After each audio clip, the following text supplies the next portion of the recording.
ne balima malien Abbas nunu ka coup d'état comme fora ku kun fe ka coup d'état ke Assimi Goïta la malien e révéla kuma mena fo bi malien do be songa kashibi wallahi malien ne ni ye mun kɛra bi Modibo Kone de tara Assimi Goïta ro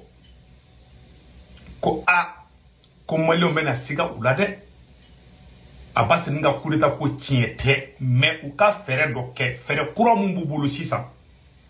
u ye fere fe ka anya be déjouer fere kura mun be Assimi Goïta ni Modibo Kone bolo u ye mogo tani kele mun genga bo sorasiya la de sisan u tara u be fe ka do u yɛrɛ dama de ɲɔgɔn cɛ ka wari di dɔw ma u ka tɔw janfa k'a fɔ ko tiɲɛ yɛrɛ la coup d'état kun be fɛ ka kɛ di a ye nin video kolongolo Abasi Dambele ni u mɔgɔw sɔrɔsi fɛn fɛn minɛna n'u y'aw nɛgɛ n'aw bɔra k'a fɔ ko coup d'état ko ye tiɲɛ de ko wari de bɛna d'aw ma ko galon de bɛna d'aw ma bɛɛ n'ala cɛ a bɛɛ nkalon a ye taa Imam Umaru Jara ɲininka u ye promesse fo min ta o ye sisan mun de kɛra Modibo Kone taara se Kojo ma bɛɛ bɛ Kojo dɔn n'est-ce pas voilà Yakuba Kojo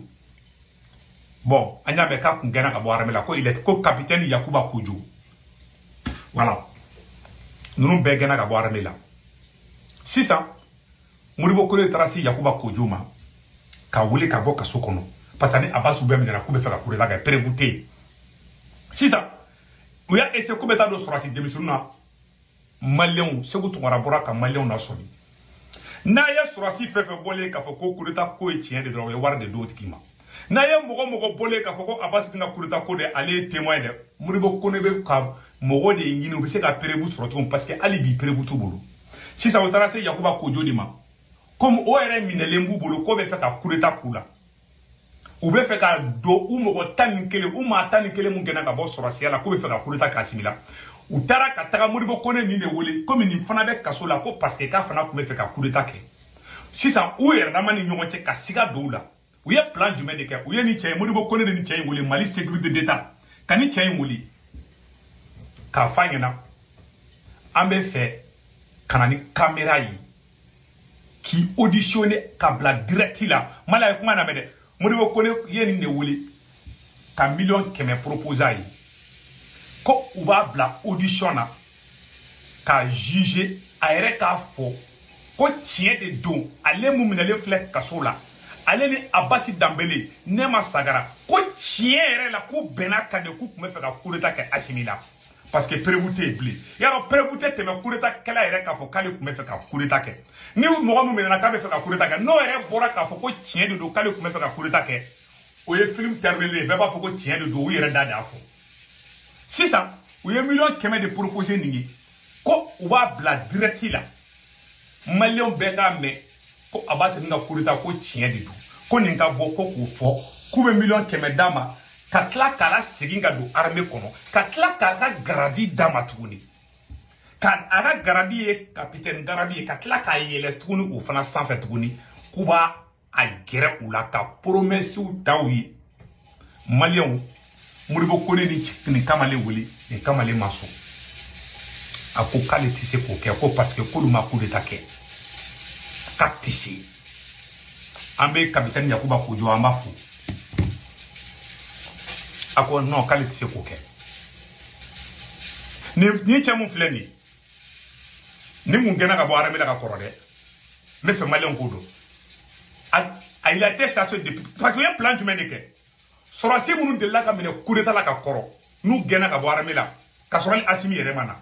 sɔrɔsi kɔrɔkɔrɔlen minnu delila ka ye ko dɔw la n'u gɛnna ka bɔ armée la u taara olu de ɲini k'olu fara Abbas nin kan pour que malien ka da la k'u ka kuma ye tiɲɛ de u taara dɔw sigilen sɔrɔ ni ala cɛ u bɛ marachige la u ka so da la ka tugu minɛ u yɛrɛ t'a dɔn mun yɛrɛ bɛ yen ni yɛrɛ t'a dɔn yɛrɛ Abbas fini a jɛlen a t'a dɔn donc u ye nin wele nin ko a bɛ ka ne bila fɛn min na ne t'a dɔn k'a tɛ se a ma sɔn Modibo Kone taara se Assimi Goïta ma ko cɛ ma sɔn dɛ k'an b'a kɛ cogo jumɛn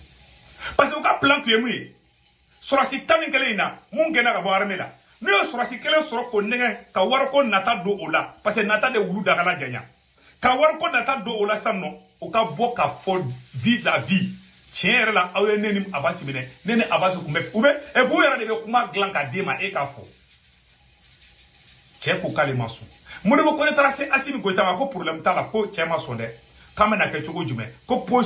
u bɛna fɛɛrɛ et puis n ɲinɛna ka yɔrɔ dɔ fɔ u y'a fɔ ni cɛ ɲɛna ka Abasi kɔrɔ fɔ nin ɲɛna ko Abasi ko Abasi kuma dɔ fɔ nin ma parce que u kun b'a kɛ hali ne ni bɛɛ le cerveau la ninnu minnu filɛ an kunna ni bɛ ka nkalon de nɔrɔ u la Ala kana to n ka diya n na ne Segu Tunkara bɛ ka nkalon nɔrɔ ninnu na de u jogo ye mun ye ni bɛ ka nkalon nɔrɔ u la de n bɛ fɛn fɛn ɲini Ala kana nɔgɔya n ye wallahi n bɛ kuma ni Ala cɛmancɛ la juguya tɛ caman bolo Segu Tunkara bɛ bɔ a tɛ Asimi fɛ de n'o ye tiɲɛ de ye ne bɛ ka baga Asimi Goyita ma di Ala ɲɛ b'o la dɛ ne bɛ ka baga Asimi ma di Ala ka ne malo Asimi ye ne bɛ ka baga ma dɛ mais ne bɛ ka Asimi jogo fɔ de ka jogo de man ɲi ko de tiɲɛ ye ko ne bɛ fɛ Asimi jogo de ka changer ne bɛ fɛ Mali de ka changer Ala ka Asimi malo ne ye n'Asimi bɛ ka Mali jɔ tiɲɛ de kan Ala ka Asimi kɛ kalo yelen ye Ala ka Asimi jugu bɛ malo n'Asimi bɛ ka Mali jɔ tiɲɛ kan mais n'a bɛ ka Mali jɔ nkalon kan Ala ka libu Ala kana faga n'a ma libu bɛɛ k'a fɔ ko amina yɛrɛ wolodenw de b'a fɔ ko amina ni duwawu modèle Mali ɲamaden o tɛ nin duwawu modèle fɛ worotan den o de bɛ nin duwawu modèle fɛ halala den hɔrɔn den danbetigi den ni ye nin kuma modèle fɛ a b'a fɔ ko hatɛ parce que danbetigi den de don mɔgɔ min tɛ danbetigi den ye mɔgɔ min mɔna dans les rues u tɛ fɛn dɔn peut-être a mɔna fa jogo ka jugu ba jogo ka jugu nin kuma modèle n'i y'o nin fɔ dɔrɔn dɔw kunkolo tɛ tiɲɛ yɛrɛ de fɛ dɔw ta tɛ k'u t'a dɔn dɛ u b'a dɔn dɛ an bɛ yɔrɔ na bi maliyɛn bɛɛ bɛ tiɲɛ dɔn bi maliyɛn bɛɛ bɛ tiɲɛ ni nkalon bɔ fɔlɔ mɔgɔ tun bɛ confusion na sisan ko bɛɛ danna kɛnɛ kan mɔgɔ t'a ye ko fili dɔ tɛ dɛ a jogo de don u ni cɛ ma sɔn Modibo Konɛ fana ko sisan ko solution ba ye mun ye k'u ka fɛɛrɛ kɛ ko ka mɔgɔ wɛrɛ ɲini o mɔgɔ tan ni kelen n'a y'a mɛn ko sɔrɔsi kelen bɔra Abasi ninnu na k'u ye sɔrɔsi dɔ labɔ kɔnɔ kuma Mali télé la k'a fɔ ko u bɛ fɛ ka coup d'état ko tiɲɛ de don nkalon de don dɛ u bɛ k'u nɛgɛn de ka chantage k'u la u y'u torturer ko f'u k'a fɔ k'u bɛ fɛ ka coup d'état kɛ u y'u torturer ka diɲɛ torture te u ma mun da Abasi ni Nɛma kan pour que u yɛrɛ k'a fɔ ko tiɲɛ na olu tun bɛ fɛ ka coup d'état kɛ u ma sɔn dɛ est-ce que maliyɛnw b'o kalama u ye ni sɔrɔsiw minɛ k'u torturer de ko f'u yɛrɛ de ka kuma u kana micro jɔ u da la ko f'u k'a fɔ de k'olu bɛ fɛ ka coup d'état kɛ u ma sɔn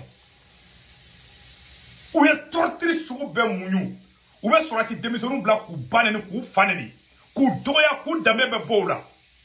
k'u kulusi b'u la ka guloki b'u la k'u lebu diɲɛ lebu tɛ ninnu ma mun na ninnu kan Ala parce que u m'a kɛ e fa la e b'a fɔ ko ça va ko c'est bon mais n bɛ kuma kelen fɔ an ɲɛna minnu bɛ kaso la n'olu ka mɔgɔw ye coup d'état k'a simina don o don maa y'i do ni Abasi ninnu terila ka dɔ ye Asimi gɛn don o don bilahi carnage bɛ kɛ Mali kɔnɔ n'a ma kɛ o kɔrɔ ɲɛ ɲamaden ye caman su bɛ taa ye siraba kan mɔgɔw dɔgɔ bɛɛ su bɛ taa ye siraba kan n'a ma kɛ a ka fuma tu ɲamɔgɔden Asimi sa président ya nkalon tigɛ ka nɔrɔ a ka jamanadenw na président tɛ ka nkalon tigɛ ka nɔrɔ a sɔrɔsi ɲɔgɔn na ka lebu a président si ma sa ni Ala m'u lebu an ye Musa ta ye Musa minɛna ta ka fugulan bɛɛ sama ka bɔ a kunkolo la un général cɛ hali saya ka fisa ni malo ye Musa malola diɲɛ bɛɛ na ka lebu bɛɛ na ka san 10 kaso bɛɛ kɛ ka sɔrɔ ka bila mais Musa Ala ka mɔgɔ de dɛ parce que Musa sigira kɔ Musa Tarawele sigira kɔ a bɛ fɔ de ma ko labanko ɲumanya hali ni ko Musa bɛ taa arajana kɔnɔ bi ne b'a fɔ ko n bɛ da la parce que a bɛ sa don min na nka nin kun ka ɲi a bɛ sa don min na Mali kanu ma dusukun na a bɛ Modibo Keyita gɛn don min na denmisɛnnin de kun don a kun t'a hali san 40 bɔ fiɲɛ b'a nun na o don a tɛ diɲɛ dɔn diɲɛ t'a dɔn voilà mais a bɛ sa don min na a changera a ye réalitéw ye ala Musa Tarawele kun tɛ fɛ k'ale farasi tɔgɔ ma kulo la a bɛ sa don min a bɛ fɔ de ma ko labanko ɲumanya donc sisan nin ye échec kɛ sisan aw ni Ala cɛ anw ka kanw de bɛ ka attaquer jatigɛ wale mɔgɔw bolo wagati min na Asimi ninnu bɛ ni manamana ko de la o ye justice ta ka ku ta ye Asimi de b'i sigilen to Kuluba ni Modibo Konɛ ka e ka peine dilan quoi k'a di jugew ma jugew bɛ tila k'e juger Asimi y'a fɔ cogo min a bɛ kɛ ten mais u ka bila u kun na a fɛn fɛn b'a complicité la n'a Asimi kɛra don o don population tɛ taa o kɛlɛ dɛ a juge fait a kokolonke ni kuneta kara kasimi gendongo do aw juge kolon de munu be no mali juge bete de juge kolon de horon kolon de munu ni a procureur kolon de mogolangolo munu be procureur de fanate ni asimi genandongo do na kera sorasi munu be abasi nunu do nu blara o beta o befa nu ma ka fuma pu na asimi genandongo do karna sibe ke parce que ay mali mun kendi c'est impardonnable ayala jaye mun genne masakara la taka kamuso ibaro kamuso ka misoro bakun quoi horon jume be ni kate digila ni muso ine mali dugu libéré ni na jeta ka misoro bakun ta torturer ta gushi katla ka ingata ma jume e woro tan dengi ibi bafe ibi fafe ibi muso fe e katla ka muso sorasi lebule kan tukala o ma fentie o koro ali nyama denga fsani mama bebo ne ma photo tan tukala ama fui tie ati ni ga fa dinte nyama dende do ne da ko vis-à-vis ne ali jugu fi ali muso mo ko mine ka kantike ne ta lebuta jamais je ne le ferai jamais parce que j'aime ma mère ka muso mine ka lebu ngalonka songuru bawo no fe batulu no fe anya be sogolo ndendo la we rezo ko be ka muso neni ibisa na fe sugu be fo mais mo be ka fe fo ne mama ma surasi to fo de ma abasi fo de mais mo de be ne ma photo yin ka la ka ye ama fu tien igala madiala ama fu tien billahi danga dendo ibita sura ata muso fe ata ba fe ate muso valeur do asime mu ke ka muso lebuta perezama delika na mu ya muso lebuta ntwala katla kabeta do olu mo tan kelen no nche kabu fe ayo de ke ire wulula ayo system kelen de ke M5 na o yeke aye fangata aka jamana jo no abe ni mana ko dila abe ndoro na mali kono na mata sulama obla nyona abe taka M5 mo obla nyona ale ka fanga ma dabo mali jo kama dabora mali chidi kama asimi ma misel taka mali malion kala de asimi lamu de tabe ka malion fara ni lamu yi ni ne sebu tungara be ka galon noro asimina ala ka molay ni be ka galon noro la ala ka molay ya rabbi ya ala ka molay ni be ka galon noro la me la tiede fo ala ka simi malu mali be ki daji to akun chama chela mbe kuma fo mba fo mbe kale kandidu halala u ba me nyama dit se ka fam ne ni asimi bla domina asimi ne ma keta asimi ne ma keta domina chene ni asimi bla non foni iti bafe hey foni iti bafe tanya mbe enerve kwa mba video rebla me ka enerve kwa muso lebu choko la je ebi bafe ni cheche ni keta ni kam ebi se ka muso maltraité tan choko jume kam muso maltraité tan choko la katla ko photo blata ay président jume ake malla ama fentien awa iti bafe bolote ko jugo koro dangadini iti bafe chebe muso libu la femme est sacrée keka misoro rabo muso kungulo konana c'est sacré ala ne demise nama billahi tallahi ne de la kan kedoka ana muso be kala bo boli muso ko kare kono yoro chedo be nunu muso kala bo bolu ko kare kono nawde lata aye boli muso ko pripara aye muso aye tale frege muso bora ka bi ka dachi atla ki siki muso kono ka chi ne che doro ne nke che ka mo ko na ka ne sama ne wo mun ne ta soro kelela vis-à-vis ka friden mo be ne mai tan tukala amadiga tigela ibita sura benala cha ababa fa teta sigile aba fa be ba teta sigile ngena fa be ba chi fo ka faka kasrata la ka friden imaye mo horon be asimi bla yere wolo dembe ya bla parce que ni jogo kolon dende ba la kamuso libu katla premuta blode il n'a aucune preuve contre ces gens ni muso inde mali dugu libéré ni muso inde kera mali généralier diplôme meni muso bolo o sorasi te généralité mali kono ka diplôme be ibolo ka temene maka tie fara muso ka mali généralité ko diplôme ki ka diplôme ba ata ki kay diplôme ke nyoko nga kitaba tanya ate ate master caman b'a bolo diplôme wɛrɛw b'a bolo a ye formation kɛ a ye kanw libéré an m'a mɛn k'a ye mali nafolo suɲɛ a ye baara kɛ yɔrɔ yɔrɔ la an m'a mɛn k'a yuruguyurugu kɛ sɔrɔsi zone denw ni asimi de bɛ ka baara kɛ cɛ ne ma kuma in bila dusu bɛ tiɲɛ he mali an bɛ nin yɔrɔ bila parce que n bɛ ka énervé quoi n tension bɛ ka yɛlɛ quoi bilayi talayi ni n bɛ kuma don o don n bɛ énervé quoi n bɛ kuma don o don depuis ne ma minɛna don na ne banna la de cɛ i ka muso minɛ cɛ ali kafiri tɛ sɔn ka nin kɛ ali kafiri tɛ sɔn ka muso libu ta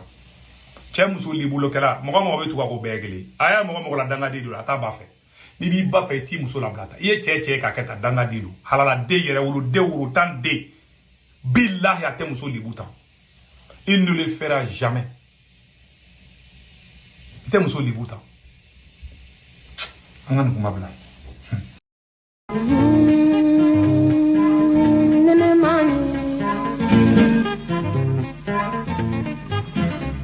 Mm-hmm.